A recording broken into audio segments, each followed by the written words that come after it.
उपस्थित सगळे माझे जमलेले बंधू आणि भगिनींनो, तुम्हा सर्वांना माझा मानाचा जय भीम.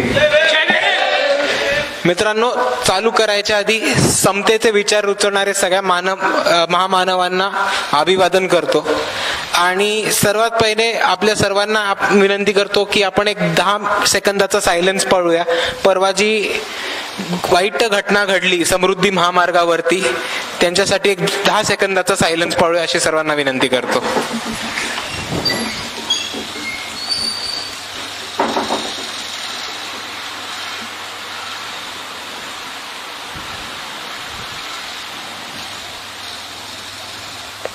थँक्यू.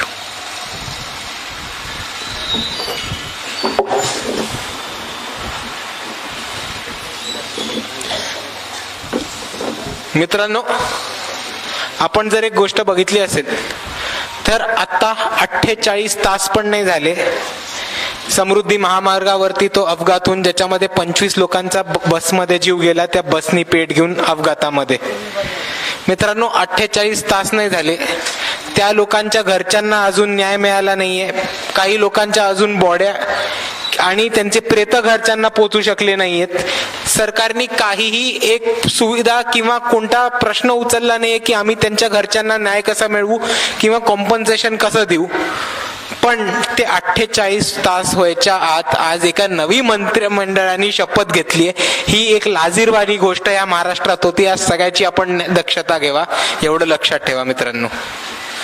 आणि एवढंच लक्षात ठेवा की आपल्याला ह्यापुढे अशा लाजिरवाणी गोष्ट, अशा शेमफुल बाबी, जी लोक आपल्या सत्तेसाठी कुठल्याही पातळीपर्यंत जाऊ शकतात, यांना आपल्याला ह्या महाराष्ट्रात स्थान नाही द्यायचं, एवढं आपल्या सर्वांनी ठरवलं पाहिजे. एवढंच मागतो मित्रांनो. मित्रांनो, आज जी महाराष्ट्रामध्ये, भारतामध्ये आणि खास करून एका समूहावरती एक कौम पे जो मुसीबत आई है और जो इम्तिहान की घड़ी आई है, वो अभी बहुत महत्वपूर्ण है और बहुत अहम है, ऐसा मैं मानता हूँ. मेरे भाइयों और बहनों, एक चीज समझ लीजिए, एक चीज पे गौर कीजिए कि आज भारत की सरकार है, यहाँ के सत्ताधारी जो है, यहाँ के सियासत चलाने वाले जो लोग हैं, उनको विकास का, डेवलपमेंट का, प्रगति का कोई लेना देना नहीं है. उनको सिर्फ बचानी है अपनी सत्ता, अपनी कुर्सियां और अपने बैंक के अकाउंट्स और अपने पैसे. और उसके लिए वो किसी भी हद तक जाने के लिए तैयार है.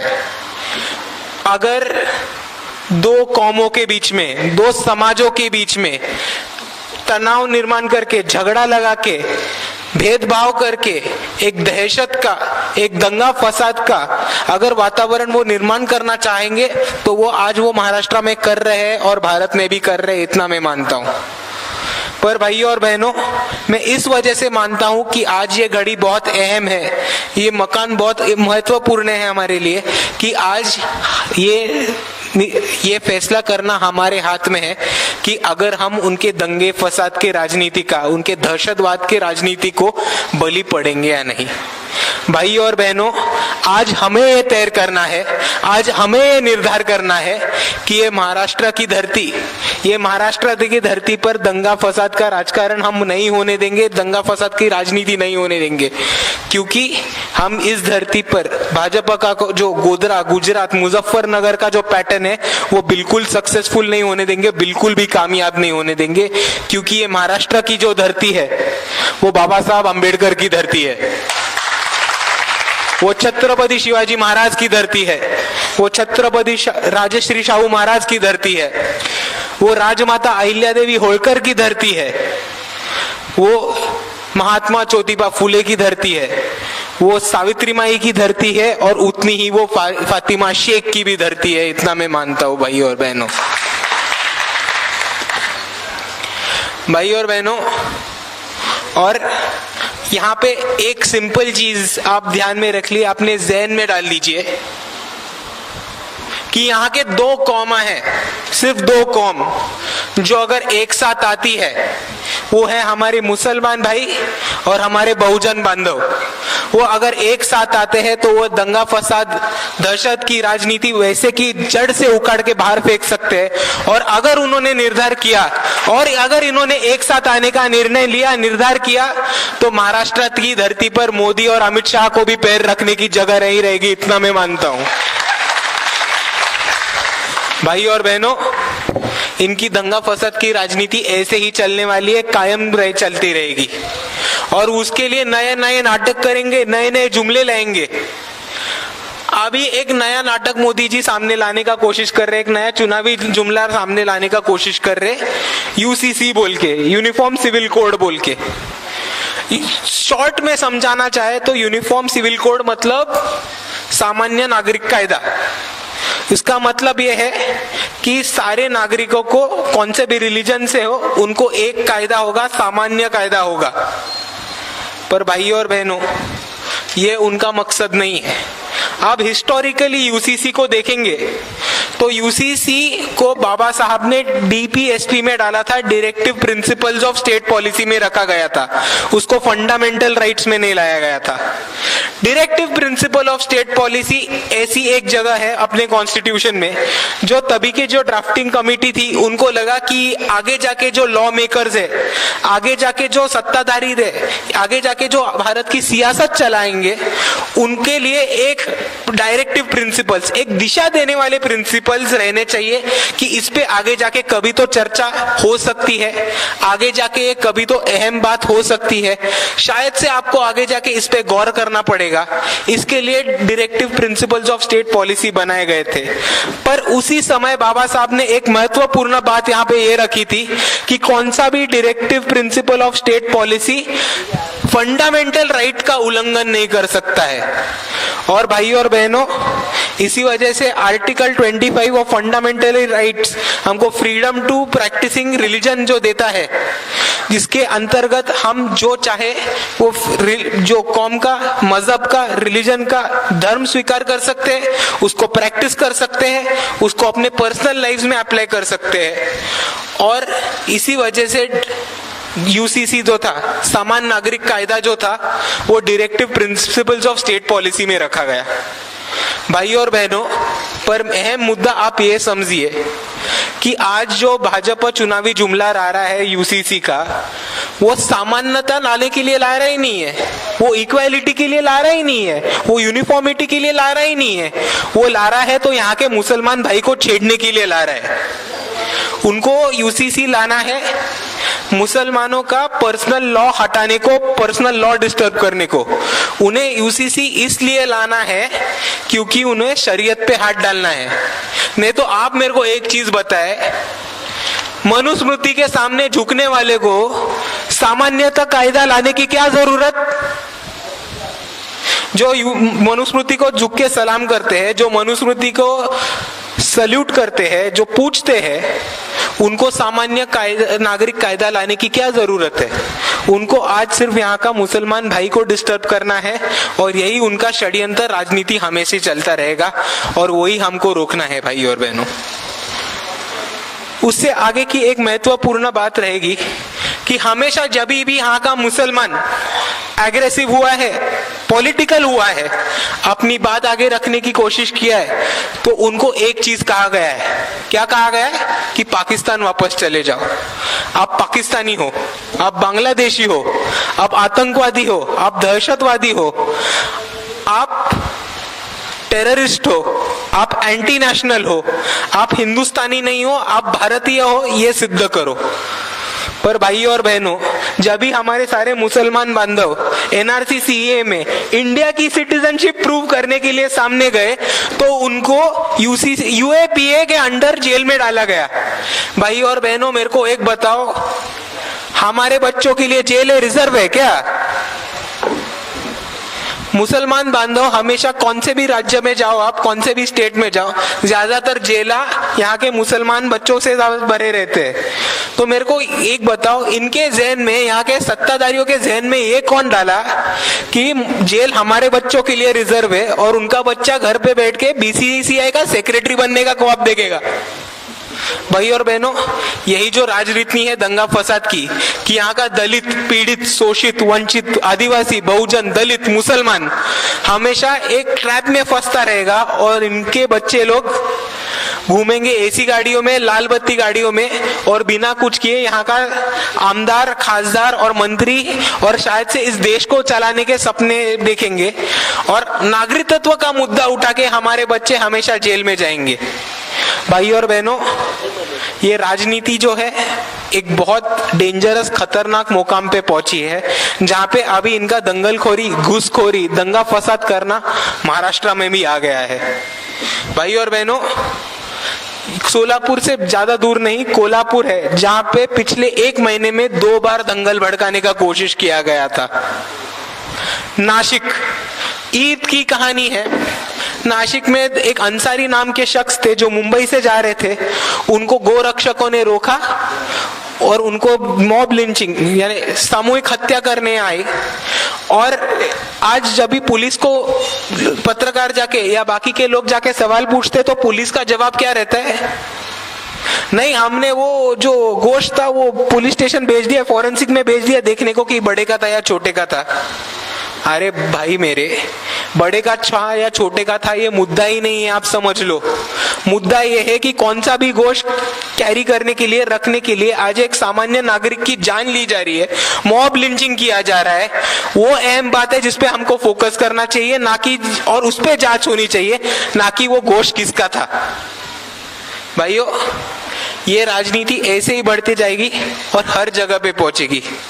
हमारे सोलापुर में ही एक परसों की बात है, ईद की ही बात है, जहां पे एक आदमी घिसाड़ी समाज का था ना, पारधी समाज का था, जो गुब्बारे बेच रहा था लव पाकिस्तान बोल के, आई लव पाकिस्तान, पाकिस्तान जिंदाबाद करके।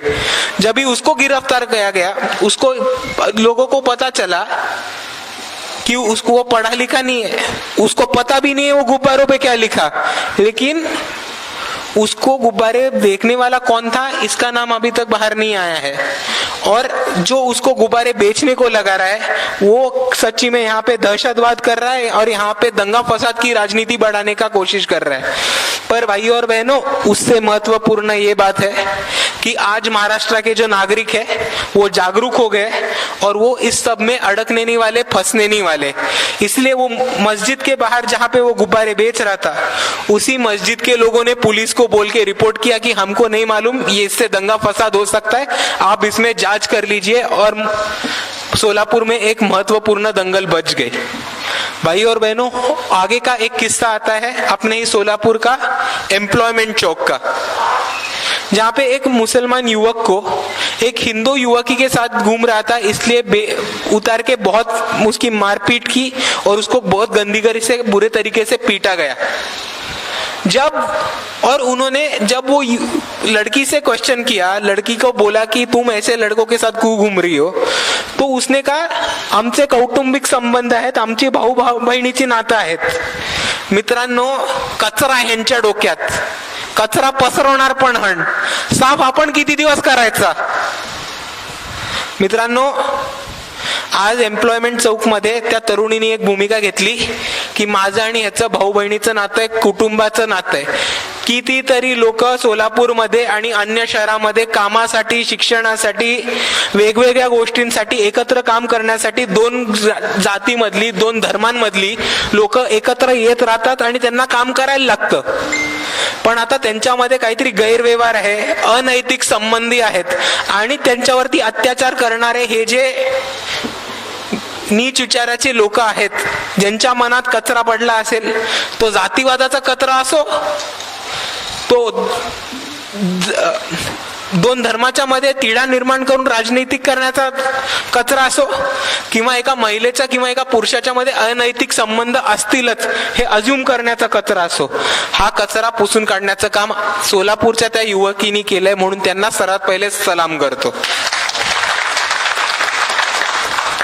मित्रांनो, आपल्या सर्वांसमोर एक महत्वाची गोष्ट अशी मांडायची आहे की हे जे दोन पराक्रम होते ते इकडेच थांबणार नाहीयेत, ते ह्याच्याहून पुढे वाढत जाणार आहेत. ह्याचा अर्थ अजून तीव्र होत जाणार आहे आणि आपल्यावरती, बहुजनांवरती, दलितांवरती, मुसलमानांवरती जो जन आक्रोश आहे आणि जो इकडच्या लोकांचा आक्रोश आहे, भाजपा RSS ची दंगल वाढवायची जी पद्धत आहे ती जास्तीत जास्त तीव्र आणि खतरनाक होत जाणार आहे आणि आपल्याला ह्या सर्वांपासून सावध राहायचंय मित्रांनो. आणि ते सावध करायला आपली जशी अवेअरनेस आणि जागृती जशी महत्वाची आहे, तसं आपल्या सर्वांना एक महत्वाची गोष्ट आपल्या सर्वांना लागणार आहे ह्या लढाईत सामील व्हायला. तो म्हणजे एक कायदा जो आपल्या सर्वांना प्रोटेक्शन देतो, जो कोणत्याही महामानवाच्या अपमानाला शिक्षा देतो, दोन धर्मांच्या सिम्बॉल्सवरती, त्यांच्या लीडर्सवरती, त्यांच्या महामानवांवरती, कोणत्या पैगंबरांच्या वरती जर कोणी विश्लेषण केलं किंवा घाणेरड्या गोष्टी बोलल्या, चूक गोष्टी बोलल्या, तर त्यांच्यावर तातडीने कारवाई होऊन तो तिकडेच थांबून एक सुरक्षेसाठी, दोन समाजांच्या सुरक्षेसाठी हा एक महत्वाचा कायदा असा मोहम्मद पैगंबर बिल असं वंचित बहुजन आघाडीच्या स्वरूपानं 2021 साली आपण प्रयत्न केलेला आणि ते सगळ्यांसमोर मांडलेलं. तेव्हाचं सरकार म्हटलेलं की आम्ही तो घेतो, आम्ही तो आत्ताच्या आत्ता अडॉप्ट करतो, बाळासाहेब आपण मोर्चा नका काढू. तेव्हाचा मोर्चा पुढे ढकलण्यात गेला, ते सरकार पाडण्यात आलं. आत्ताचं सरकार आहे हा मोर्चा घेणारच नाही.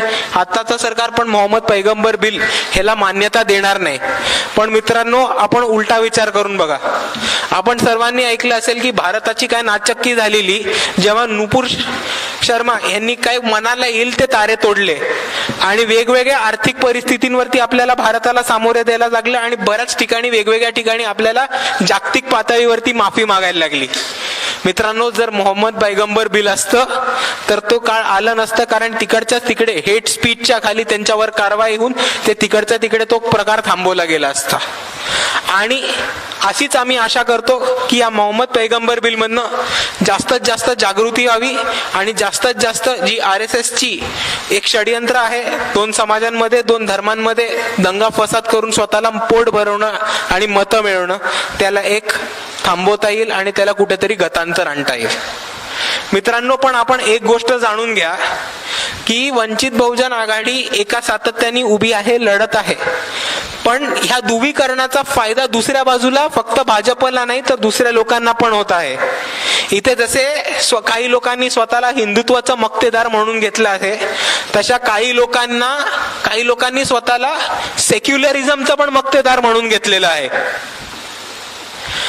आज मुसलमान बांधवांवरती कितीही अत्याचार झाला, कितीही जुल्म झाले, तरी एकही स्वतःला सेक्युलर घोषित करणारा नेता समोर येऊन कोणाचा उभा नाही राहत.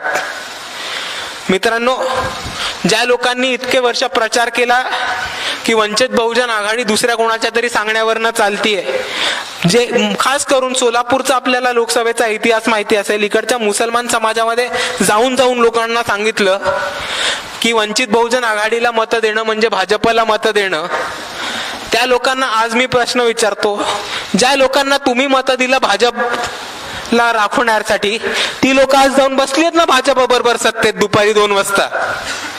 म्हणून मित्रांनो, येत्या काळात आपण सर्वांनी एक गोष्ट लक्षात ठेवावी की आता ही लढाई सरळ दुरंगी लढाई झाली आहे. ती म्हणजे वंचित बहुजन आघाडी एका बाजूला आणि बाकीचं जे काय परमिटेशन कॉम्बिनेशन आहे ते दुसऱ्या बाजूला. आणि एक पक्ष आहे ज्याला भारताच्या संविधानासाठी लढायचंय, इकडच्या नागरिकांच्या हक्कांसाठी लढायचंय, दलित, वंचित, शोषित यांच्यासाठी लढायचंय, बहुजन, आदिवासी, मुसलमान यांच्यासाठी लढायचंय. आणि दुसऱ्या बाजूला एक साथीदार आहेत जे कसेही कोल्यांट्या उड्या मारतील स्वतःची सत्ता टिकून ठेवायला, स्वतःचा पैसा टिकून ठेवायला, स्वतःचे शिक्षण संस्था, स्वतःचे साखर कारखाने टिकून ठेवायला. म्हणून मित्रांनो, आता जी पुढची लढाई आहे ती सरळ सोपी आहे.